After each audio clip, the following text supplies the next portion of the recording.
Olá pessoal, bem-vindos a mais um episódio aqui do nosso canal Software Mental. Nós estamos aqui procurando trabalhar o desenvolvimento da mentalidade de abundância para que a gente seja cada vez mais protagonista da nossa própria história. Nós estamos hoje aqui com o nosso convidado Amaury Pontieri. Oi, Amaury, tudo bem? Tudo bom? Olá, ouvintes. O Amaury já é conhecido nosso de longa data, né? Está sempre por aqui novamente, é um dos nossos colunistas. Está aqui hoje para a gente conversar um pouco sobre a temática da comunicação não violenta.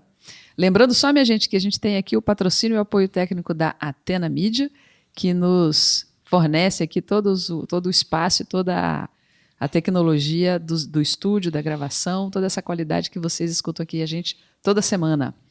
Então, Amaury, nós vamos falar sobre comunicação não violenta, mas deixa eu dar uma contextualizada para a galera, né? Por que a gente vai falar sobre isso aqui no canal Software Mental, né?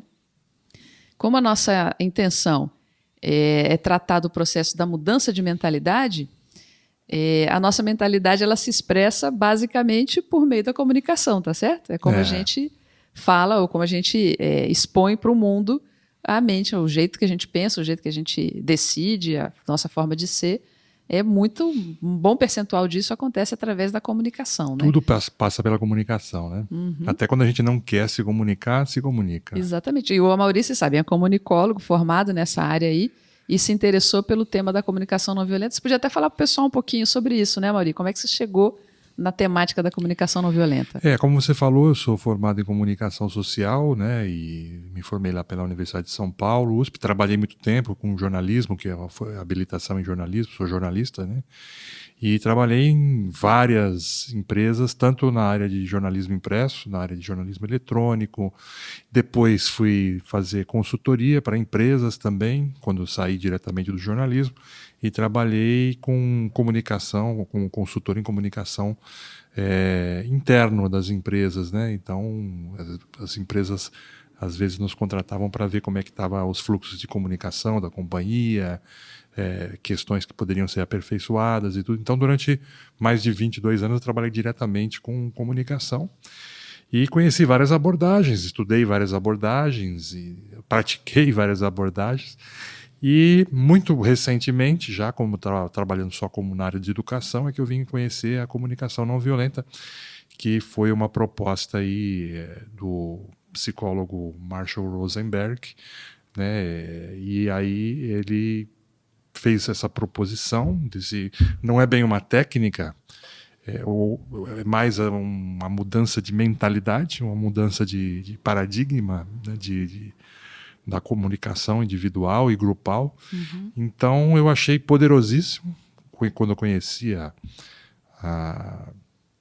abordagem, achei muito poderosa, até por essa experiência que eu te falei, e comecei a aprofundar, né, e praticar e conhecer melhor e falar sobre isso e aplicar isso, né, na prática, porque o bom da comunicação não violenta, por ser um modelo mental, um software mental, né? Então acho que é super pertinente a gente estar falando aqui no podcast de software mental, porque a comunicação ela é um exemplo clássico aí de software mental, a maneira como a gente se comunica. Uhum. E a comunicação, justamente também pelo fato, como você disse, ela é um pano de fundo, é uma coisa básica da nossa expressão. Então ela é mais do que um software, ela é um sistema operacional até. Uhum. É como se todos os outros softwares rodassem em cima desse, né? Tudo que você vai fazer, né? Uhum. Então você vai estudar, você vai se relacionar, você vai viajar, tudo tem que rodar em algum sistema operacional, ou seja, você tem que se comunicar. É uma base, né, da tua atuação. E então, isso menos ainda a gente reflete sobre essa prática, a gente faz da maneira como a gente acha que é correta. Uhum. Tem gente que se comunica melhor, tem gente que se comunica pior, mas poucas pessoas refletem sobre. E a comunicação não violenta, antes de mais nada, é uma reflexão e uma praxis em cima da maneira como a gente se comunica. A gente, à medida que vai crescendo, né, vai da criança, né, a criança nasceu e tal lá, e ela tem uma série de sistemas de comunicação, né, também, que não é só a linguagem, né, a fala. E até isso é uma questão que eu quero entender também aí na comunicação não violenta. Ela não está só, ela está só no âmbito da linguagem ou ela inclui outros elementos também?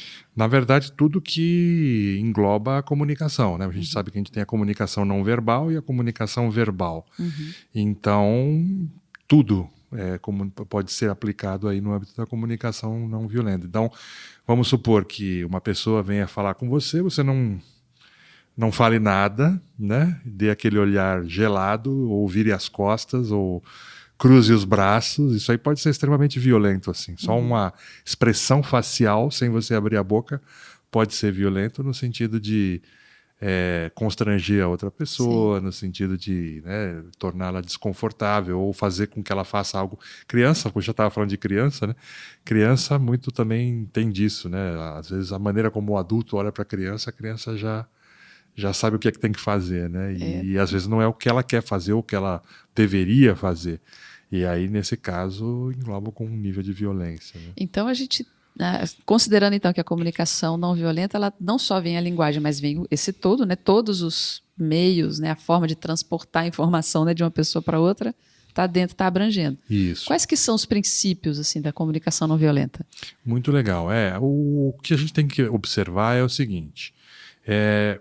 Um dos princípios é a universalidade das necessidades humanas, né? Então, quando a gente se comunica, ou de maneira geral, a gente está sempre buscando atender alguma necessidade que a gente tenha, né? Seja uma necessidade muito primária ou básica, né? Do tipo alimentação, repouso, né? Higiene, né? Alguma coisa mais básica. Ou você está querendo alguma coisa um pouco mais sofisticada, por exemplo, quando você está se relacionando, na tua atitude social e tudo mais. Então, a comunicação ela sempre está a serviço de atendimento de uma necessidade. Então, essa é a primeira coisa que a gente tem que observar no processo da comunicação. O que eu estou... Qual é a intenção que tem por trás da comunicação minha e da comunicação do outro? Então, se um princípio é a universalidade das necessidades humanas, então isso significa assim, somos todos iguais, no fundo, né? Quer dizer, a gente tem uma base comum. Exato, uma base de humanidade comum. Tanto é que algumas pessoas chamam, isso que você pegou é bem legal, algumas pessoas acham que o termo comunicação não violenta, ele não expressa bem o que é o mindset da comunicação não violenta, né? E chamam, por exemplo, de humanização radical. O modelo da comunicação não violenta dão o nome de humanização radical, no sentido justamente disso, de nos tornar todos iguais e todos nesse substrato das necessidades comuns, né? Então, quando eu vou interagir com outras pessoas, com você, com qualquer pessoa, eu tenho que observar no outro um igual e que também está procurando estabelecer e atender às suas necessidades. Aí. Então, a base seria uma premissa de compreensão, já que o outro é tão humano quanto eu. Seria mais ou menos isso. Exatamente. Posto isso, aí a gente vai já para o campo do atendimento a essas necessidades, né? Então aí eu vou falar assim, olha, será que eu estou reconhecendo bem a sua necessidade? Então, outra base, outro pilar da comunicação não violenta é a empatia também, no sentido de escutar o outro genuinamente, né? Porque nós, no software mental já mais antigo que a gente tem, nós estamos muito mais preocupados em ser ouvidos do que de ouvir. Ou seja, eu quero atender a minha necessidade primeiro. Se a do outro for atendida, muito que bem, mas... Ele é que tem que cuidar disso. Então, é aquela ideia do jogo da soma zero, né? Olha, eu quero atender a minha, então para isso alguém vai ter que perder. Então, na comunicação não violenta, entrando o processo da empatia e dessa radicalização aí do processo da humanização, a gente vai estar interessado em trabalhar no campo comum do atendimento aos dois lados. Então a gente entra no paradigma do ganha-ganha.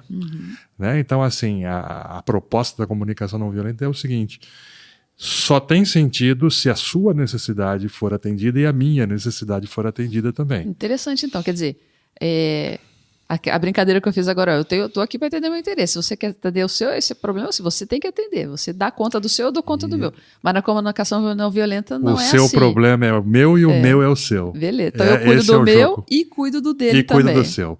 Agora, isso não pode ser só no discurso. Isso tem que ser legítimo, tem que ser genuíno.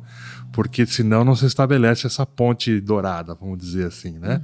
Que a gente realmente consegue. E o mais interessante é o seguinte: esse paradigma de ganha-ganha, ele é mais provável que ele consiga atender a necessidade, ele é mais efetivo, ele é mais eficiente de atender a minha necessidade do que o outro, normal.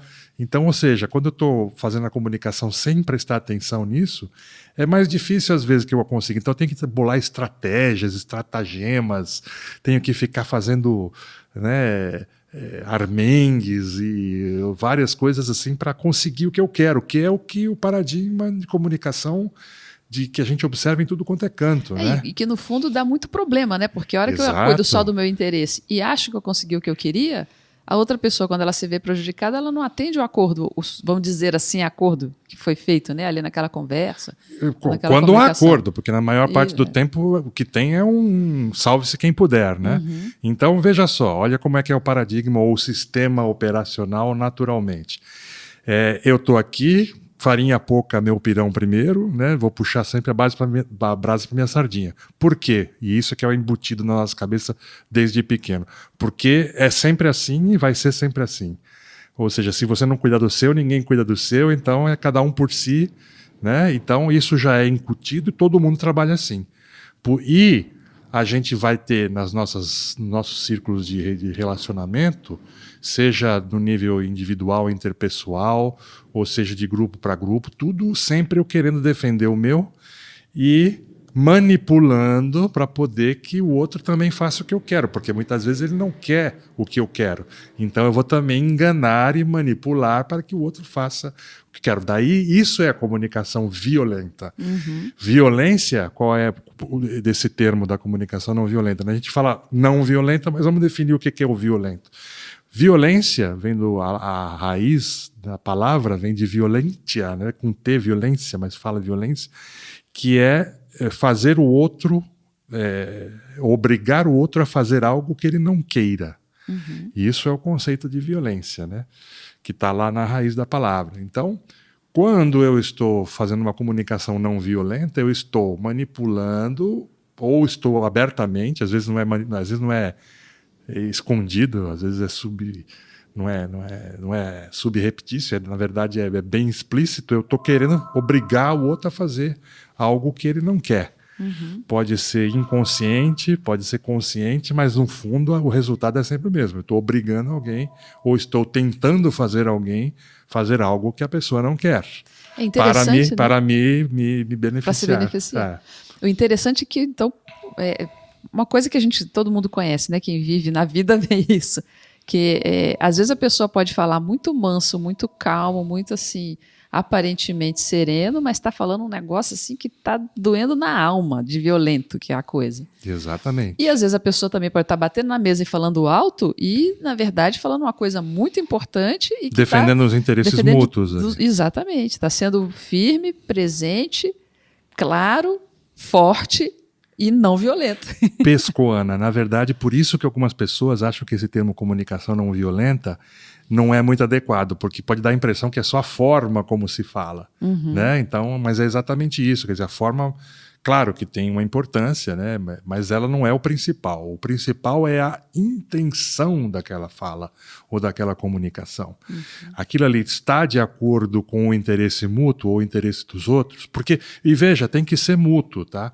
Não adianta também eu só falar e procurar satisfazer o interesse do outro e esquecer do meu próprio interesse. Que aí é uma violência violência consigo mesmo, exatamente. Então, é premissa da comunicação não violenta que seja, que atenda às necessidades de ambos os lados. Né? Isso aí é que foi definido aí, né, na ideia. E isso, na verdade, é a própria definição de inteligência interpessoal. A inteligência interpessoal é aquela que está a serviço de benefício para ambas as partes. E isso abrange também, Amaury, porque assim, quando a gente fala do interesse mútuo, às vezes o que me interessa para eu conseguir fazer com que aquela situação seja positiva para todos, não vai dar para ser exatamente como eu entrei na conversa. Sim. Às vezes eu vou precisar mudar um pouco a minha posição, né? Sem ser também deixar de atender ao que é interessante para mim. Então o processo da concessão também está dentro, né? Claro, a concessão, a negociação. O importante é assim, aí entram as técnicas que estão envolvidas na comunicação não violenta, porque isso até agora que nós falamos aqui, vamos dizer assim, é a base filosófica, né? Ou os princípios, né? Desse paradigma de comunicação, ou de modelo, ou mindset de comunicação. Então, eu quero mudar o mindset, eu quero mudar porque eu acho que isso aí vai ser positivo. E efetivamente quem começa a praticar a comunicação não violenta percebe isso. Mas aí então você tem uma série de técnicas que vão te ajudar nesse sentido. Uma delas é a escuta empática, não são técnicas exclusivas, mas é um conjunto de técnicas que são às vezes até conhecidas aí da área da psicologia, da comunicação social e tudo. Então uma delas é a escuta empática, né? A pessoa efetivamente procurar escutar o outro. A técnica de você fazer um rapport, às vezes, então procurar observar a necessidade do outro, independente do que ele está falando, porque às vezes a pessoa fala uma coisa e a necessidade que está envolvida é outra. Às vezes ela nem consegue expressar a necessidade dela. Exatamente. Né? Muitas vezes é assim, porque às vezes as pessoas escondem, às vezes, a própria necessidade por medo ou por constrangimento ou trauma, ou seja lá o que for. Né? E tem aquela questão também, às vezes, da pessoa ter um desejo que é dela e ela projeta no outro, né? Tudo isso. Ela acha que uma coisa que ela acha que é o que o outro quer, na verdade é uma coisa que ela quer, né? Exatamente. Então você vai começar a navegar nisso. E aí você vai através dessas técnicas, colocar quais são as suas necessidades, deixar clara quais são suas necessidades, procurar informar ao outro, mapear o outro, quais são as suas necessidades, as suas intenções, e procurar sondar do outro quais são as necessidades. Não adivinhar ou querer, a sua necessidade é esta, porque não dá para eu saber. Só quem pode saber da necessidade, só quem sabe onde ele aperta o sapato é a própria pessoa. Então eu vou aí utilizar técnicas de feedback também, né? Então, olha, pelo que você está falando, eu estou percebendo que você está sentindo isso. É por aí? Né? Então, mapear o sentimento, saber também distinguir o que é sentimento do que é julgamento, avaliação, né? Saber fazer, começar a distinguir melhor essas coisas. Porque esses sentimentos, eles sim vão ser indicadores precisos e mais eficientes das necessidades. Olha, quando você me diz que você está triste, é porque a sua necessidade, por exemplo, de reconhecimento não está sendo, ou de carinho não está sendo atendida. Né? Então você vai perguntar e você vai ajudar, se a pessoa não tiver clareza, a pessoa a trazer esses conteúdos aí íntimos. E aí a pessoa pode falar assim, é isso mesmo, eu me senti desprestigiado, Então aí eu consigo perceber a necessidade do outro. E já estou com a minha.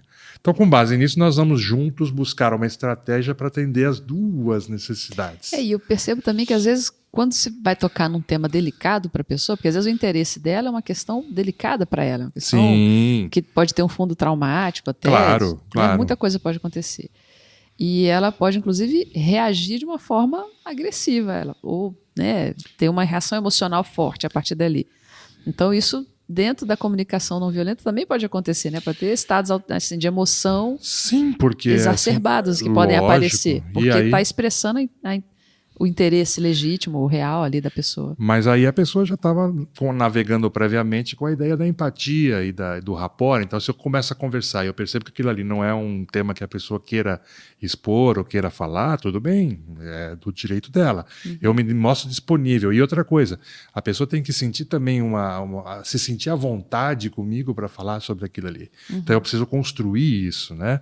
Então, se eu, por exemplo, sou uma pessoa que sou muito julgadora, avaliadora, provavelmente a pessoa não vai ter abertura para falar isso, mas a partir do momento que eu mudo isso, que eu consigo mostrar que eu estou genuinamente interessado pelo que ela está sentindo, para trabalhar junto com ela e tudo mais, isso começa a acontecer. Agora, isso não precisa ser, não é tão teórico assim, não. É uma coisa muito simples e no dia a dia aparecem essas coisas. Né? Então, quando a pessoa, por exemplo, faz uma chantagem emocional, né? Então, pegando, a gente estava falando da criança lá, então eles falam assim, se você não fizer isso aí, a mamãe ou o papai ficam tristes com você, né? Uma chantagem emocional básica. É uma comunicação violenta. Eu não sei o que é, né? Que é claro que a gente está achando ali também que a criança, às vezes, nem sempre tem o discernimento para fazer o que tem que fazer ou não fazer o que, né, não deveria fazer. Mas, muitas vezes, ela aprende já esse tipo de mecanismo violento de comunicação já pequenininha. Ela já começa a perceber como é que funciona, né? A criança pega muito por isso aí, né? Então, aí ela fala, poxa, eu vou ter que fazer isso aqui e já estou sendo obrigada a fazer, porque senão minha mãe vai ficar triste, meu pai vai ficar triste e tudo mais, né? Quando é uma coisa que ela não queria fazer. E aí depois a adulta vai fazer o mesmo tipo de chantagem emocional, né? Vai reproduzir aquele tipo Às vezes lá com um coleguinha de trabalho. Então, mas vamos supor então que a criança não deveria fazer aquilo mesmo. Então, os pais têm que trabalhar para não ter esse tipo de chantagem ou de manipulação através da comunicação. Tem que chegar para a criança e procurar falar com ela, claro, no nível de maturidade dela, né? E chegar e falar por que ela não deve fazer isso. A criança tem que começar a compreender se ela tiver idade, ou então a comunicação tem que ser mais direta e não envolver mecanismos de obrigar a criança a fazer alguma coisa. Claro, com a ressalva de que também a criança ainda não está formada toda a sua maturidade, né? Então tem que fazer. Mas se você transportar, por exemplo, para as equipes, para as empresas, tem muito isso também, né? Quer dizer, a pessoa manda quem pode e obedece quem tem juízo, né?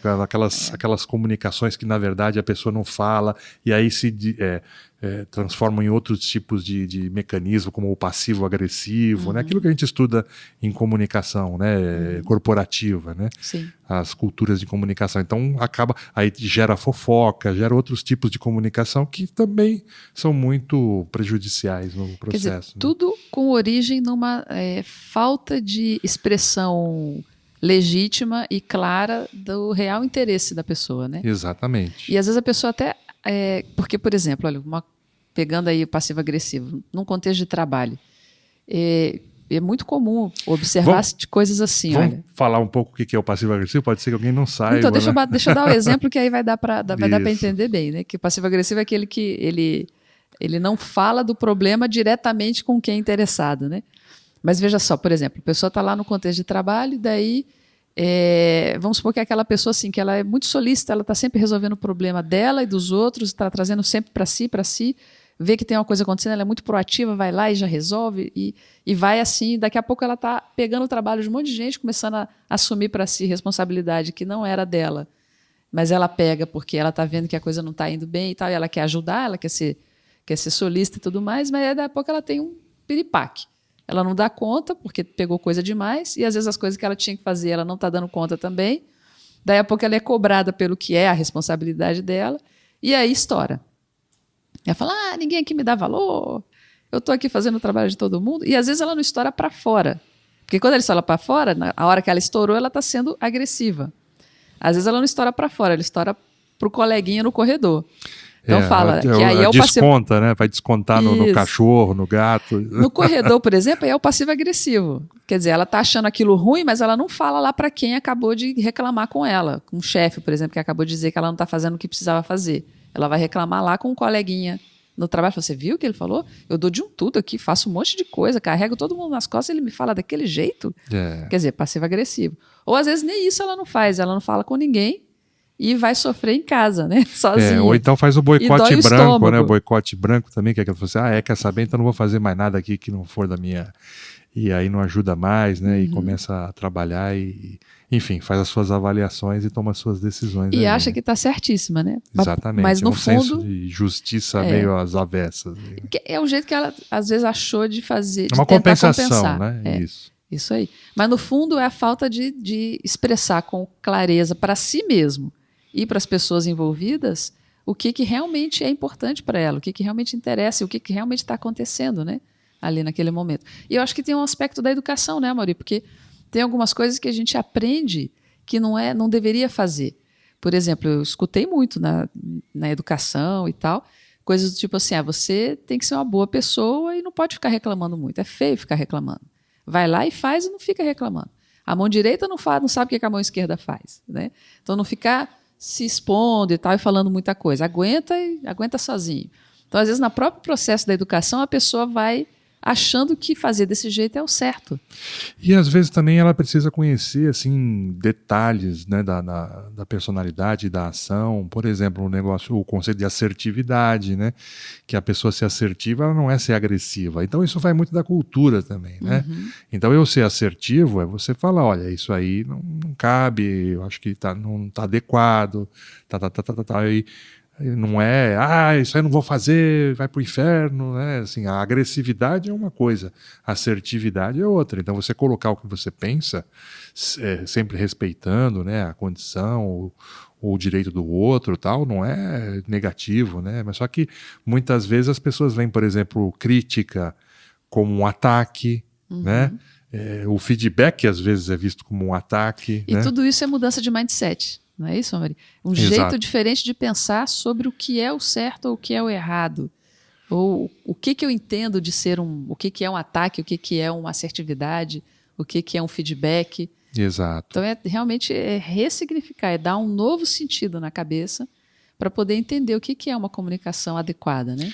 E para fechar o ciclo, né, assim, das técnicas, então veja, a gente começou explorando as necessidades, né, conscientizando das necessidades que estão envolvidas, seja de um grupo para o outro, seja de um país para o outro, seja de uma pessoa interpessoal, né? Qualquer situação de comunicação, isso pode ser aplicado, de você observar as necessidades, as intenções envolvidas. A partir dali você vai colocar para que fique claro para todos que as ideias e as necessidades do outro lado vão ser atendidas tanto quanto as suas. Isso vai ficar claro e vai ser mostrado de maneira bem genuína, bem autêntica, né? Sincera é a palavra. A partir dali você vai então buscar mostrar que você quer fazer junto, construir junto uma estratégia para atender essas necessidades, e passa por aí também algumas fórmulas no sentido de, por exemplo, fazer pedidos em vez de... o pedido ele tem determinadas características, né? E a exigência, por exemplo, já é uma coisa diferente, né? A exigência, ela também é uma comunicação violenta, né? Olha, eu quero que você faça tal coisa, senão... Onde tem um senão depois, vem depois alguma coisa. Né? A exigência tem ameaça, então. As exigências sempre têm uma consequência, e a consequência, normalmente, ela é contrária prejudicial. Prejudicial, ou não atende, ou faz com que outra pessoa... Ela é a comunicação violenta.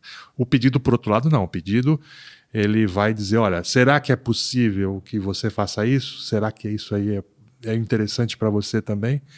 E se for, aí isso vai ser construído. Então aí entra aquilo que você estava comentando da negociação, da concessão e tudo mais. Então a gente vai observar que a maioria das vezes as necessidades elas não são excludentes, as necessidades não são eliminatórias uma das outras, elas, pelo contrário, elas podem ser...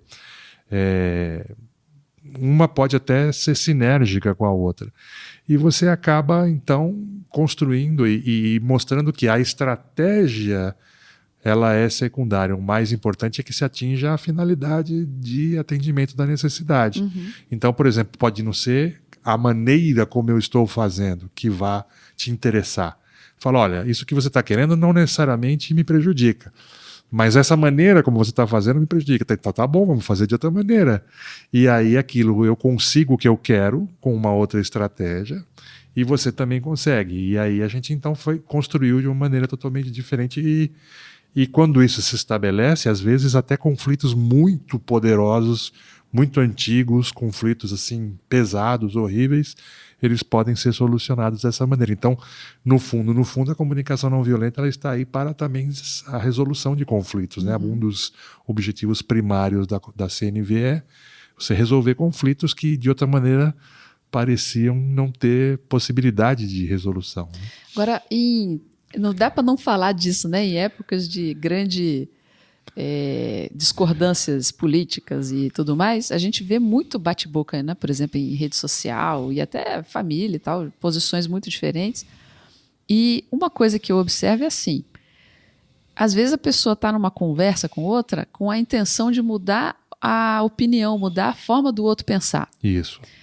Então ela já parte da premissa, já no começo do papo, se é que começou uma conversa, às vezes não é bem uma conversa que está rolando, de que o outro está errado e que o certo é o que eu estou pensando. E eu estou ali para convencer o outro da minha ideia. É muito bacana esse exemplo e essa ideia, porque é justamente isso. Para você começar a comunicação não violenta, uma das primeiras coisas é você cessar as avaliações e os julgamentos e os juízos de valor. Então tem que parar uma coisa para começar outra. Então se você está entrando num processo de comunicação já de cara julgando, já está no buraco, já não vai ser comunicação não violenta, né? E assim, pensa bem aí quem está ouvindo a gente, né? Não sei qual é a sua posição do ponto de vista político, mas pensa se não é bem assim, você tem o seu posicionamento. E quando você vê o outro lado lá, não vou ficar falando os nomes aqui que o povo fala, porque tem cada nome horroroso, né? Mas você está numa posição, e já tem até os apelidos do outro lado, né? Isso. Esse é isso, esse é aquilo, taxa de um monte de coisa. A estigmatização, né? Aí não tem como a coisa andar, né? Não tem como haver um entendimento. E eu acho uma coisa que me preocupa às vezes é que às vezes me dá a impressão que não se quer mesmo o entendimento. O que se quer é manter essa diferenciação, essa polarização, para até continuar podendo, sim, rotular o outro para ter o inimigo em quem bater, né? em quem dá o tacape. Exatamente. Algumas ideologias elas precisam de ter um oponente, porque senão elas perdem o sentido, perdem a razão de ser. Então eu preciso ter o outro lado, eu preciso ter o inimigo, né? Então o inimigo do povo, muitas vezes no caso do político, né? Então você elege aquele inimigo, você demoniza o inimigo, demoniza quem está junto ou quem pensa igual. E aí tudo isso tem uma carga grande de avaliação, de julgamento, né, de certo e errado e pronto, né? Quando você vai ver no fundo, às vezes, a necessidade que eu tenho é a mesma que você tem. No caso da política, eu tenho uma necessidade de justiça social, uma necessidade de respeito à coisa pública, né? Alguns valores que são universais, né, do político, né, do que seria o político. Isso aí é estudado desde da Grécia Antiga, né? Você vai ter lá, né, a delineação disso tudo. Só que aqui eu vou entrar numa seara que não vai ter como ter nenhum tipo de entendimento, né? Então realmente a pessoa vai precisar colocar aquilo de lado se ela quiser realmente entrar em contato com o outro. E é bonito às vezes, claro, isso é o que a gente mais vê, né? Briga e tudo mais, conflito. Mas às vezes você vê também aquelas pessoas que divergem, mas têm uma admiração mútua, elas se gostam, então isso aí também, aí você percebe que tem jeito, né? Essas coisas todas têm jeito, né? Se quiser, se os dois lados quiserem, né? É o tal negócio, quando um não quer, dois não brigam, né? Agora tem uma diferença também, né? Que uma coisa é a pessoa se posicionar no que ela considera que é algo importante, um princípio importante para ser defendido. Exato. Isso ok, tranquilo. Agora outra é ela passar a julgar, né, o outro a partir desse princípio. Julgar a priori, né? A outra pessoa. As concessões, elas têm concessões que você dá para fazer, tem concessões que não dá para fazer. Então a pessoa também tem que ter isso. Aí é definido pelos princípios, valores, aí, né, os pilares morais de cada um. Então a pessoa ela tem que observar isso. E agora tem outras coisas não, que outras coisas são da estratégia mais básica, alguma coisa assim que poderia ser feita de outra maneira, que talvez não atinja tanto o outro. E aí você pode sim mudar, pode sim fazer uma concessão, às vezes isso é saudável, porque viver em sociedade é fazer concessões o tempo inteiro, né? Então a gente tem que aprender, só que tem pessoas que são mais duras nesse sentido, né? E acabam sofrendo mais também, ou não diria sofrendo, mas às vezes se envolvem mais conflitos, né? E isso aí pode trazer muito sofrimento. Voltando então ao que como a gente voltou a falar agora de princípio, nós falamos de 2 princípios da comunicação não violenta, né? A questão da base que estamos lidando entre seres humanos, para admitir a universalidade das necessidades humanas, e a questão da empatia, né? Da inteligência da empatia radical, vamos dizer assim, né? Isso. O meu interesse e o interesse do outro precisam estar em pauta e só comunicação não violenta se todos os interesses envolvidos estão sendo considerados. Isso aí já seria terceiro, já seria o princípio do ganha-ganha, né? Que não é bem, a empatia ela é um processo que vai levar ao ganha-ganha. Mas além desses dois, teria o ganha-ganha mesmo, que é a ideia, e isso sim é radicalmente diferente, E isso sim também, quando você começou, né, apresentou o podcast hoje, você falou da mentalidade de abundância. Então, a comunicação não violenta nesse sentido é uma grande chave para a mentalidade de abundância, né? Porque ela trabalha no mesmo paradigma de ganha-ganha. Né? Então, isso talvez seja o principal pilar da comunicação não violenta, é o do ganha-ganha. Beleza. Além desses, tem algum outro princípio, Amorim, que faltou da gente entrar em conta? Assim, basicamente são esses aí. São basicamente esses aí. A partir daí você constrói as demais coisas, né? E você tem também... Aí entram as técnicas, aí entram vamos dizer, a coloração daquilo que pode ser aperfeiçoado, e isso vai muito também da experiência de cada um. Mas a prática, ela é um princípio também, a comunicação não violenta, ela é eminentemente prática. Você não tem muito, assim, o livro principal chama-se A Comunicação Não Violenta, do Marshall Rosenberg. Eu ia pedir, né, para você justamente, para a gente ir fechando, né, o nosso podcast de hoje, que indicações de leitura, de conteúdos você tem para os nossos ouvintes? A Comunicação Não Violenta, do Marshall Rosenberg, é um livro assim muito prático, onde ele conta as histórias dele, né, como ele trabalhou com o Carl Rogers, né, que foi a partir da experiência que ele teve, dos anos que ele trabalhou com o Carl Rogers e da praxis dele na resolução de conflitos, ele acabou desenvolvendo vamos dizer, todo o aparato, né, de mindset da comunicação não violenta. E ele conta isso no livro, dá exemplos, né, conta histórias. É um livro muito gostoso nesse sentido. Ele é nada acadêmico, assim, né? Ele é muito prático. E ele coloca isso, olha, tem que ser aplicado, tem que ser levado para o dia a dia, tem que ser incorporado, aquilo tem que se tornar uma segunda natureza. Então esse livro é fundamental, é talvez o principal livro sobre a comunicação não violenta. Se não for o principal, é o principal, porque é o próprio propositor. Mas a pessoa vai encontrar muitas coisas, vídeos mesmo, né, de comunicação não violenta do próprio Marshall Rosenberg no YouTube, por exemplo. Então, dê essa busca, né, CNV, ou Comunicação Não Violenta, você vai ver que tem um mundo aí de coisas aí, inclusive com cursos, com workshops, coisas muito legais aí. Né? Muito bom. Então, gente, fica aí a dica para quem tiver interesse na comunicação não violenta. Uma questão interessante para você que está trabalhando aí o seu mindset, aproveita e faz lá o seu diagnóstico de mindset lá no nosso site, softwaremental.com.br. Você já vai ver lá na versão gratuita, né, que a gente disponibiliza no site, como é que está a sua capacidade de inovar, que entra dentro dessa capacidade de inovar uma série de questões ligadas à comunicação não violenta também. Por exemplo, a habilidade que a pessoa tem de autotransformação, né? Então, quer dizer, ser capaz de passar por uma experiência e deixar que aquela experiência te modifique, te transforme, é um aspecto da comunicação não violenta, né, Amorim? Isso. Que é um exercício da empatia, né? Eu entro em contato com o outro e deixo que isso modifique a minha realidade, né? Outra dica que eu gostaria de passar também, né, uma empresa e um pessoal que trabalha muito bem isso, chama-se Sinergia Comunicativa. Também eles têm muito conteúdo legal de comunicação não violenta, fazem workshops internacionais, aqui no Brasil também, várias cidades, várias capitais, muitos lugares. E então fica uma dica também, Sinergia Comunicativa, eles trabalham comunicação não violenta em alto nível também. Maravilha. Muito bom, minha gente. Obrigada aí, Amorim, pela sua participação. Mais uma vinda aqui no nosso canal, do Software Mental, no nosso podcast. Agradeço. Minha gente, então, vamos aí para o nosso finalização aqui do nosso episódio. Vocês já sabem, né, que a gente está nas redes sociais, estamos lá no nosso site que a gente já falou aqui. Se você gostou, assina lá, né, ou entra e nos siga, né, nos nossos canais, no YouTube, aqui no YouTube, no Instagram, em vários outros canais, no Facebook também. Recomenda aí para quem você acha que pode se interessar também por esses temas, está interessado também em mudança de mindset. E vamos juntos aí nessa exploração das nossas fronteiras mentais. Até a próxima. Um abração. Tchau, tchau.